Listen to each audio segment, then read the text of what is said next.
Hi, this is the water chalk activity. So I have chalk right here and I'm putting it in the water just to kind of let it soak for a second. I have a couple different manipulatives out. So I grabbed a mug, some cardboard, and a poster board.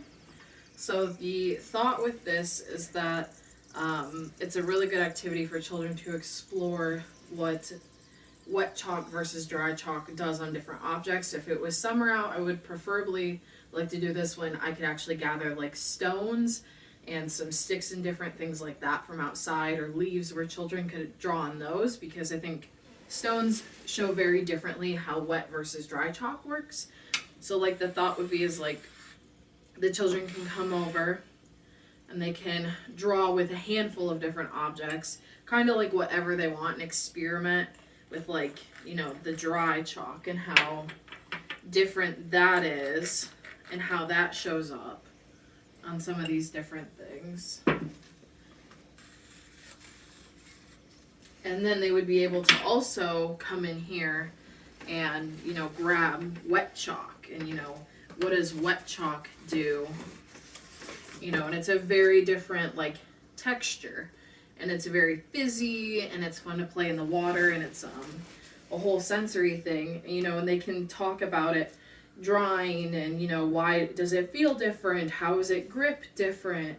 They can make different pictures with it using, you know, the dry and the wet together. And really, if the chalk gets wet or if the chalk gets dry, it's not that big of a deal, you know, and it's going to be different, and they can draw with it on its side when it's wet, you know, versus what does it do on its side when it's dry? And, you know, how different and how clay-like, and, you know, what does it feel like in between our fingers, and how does it stay on stuff? Versus if it was dry versus if it's wet. You know, and can we mix the colors together when they're wet?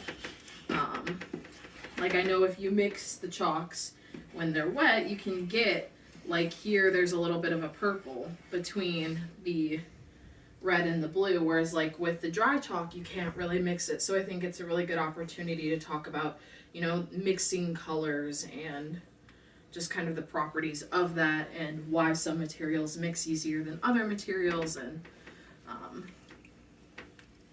kind of so forth.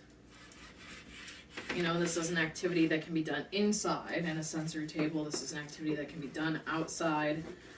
And it's just a good opportunity for them to color. I would love to do it outside on a set of stones, is kind of what I've always thought about. When I was looking at it and kind of looking at different wet chalk things online, would just to be get like huge pavers, and the children can just cover them in chalk, and then, you know, you leave them out there and the rain washes it again, and then the kids can do it again and again. You know, so yeah.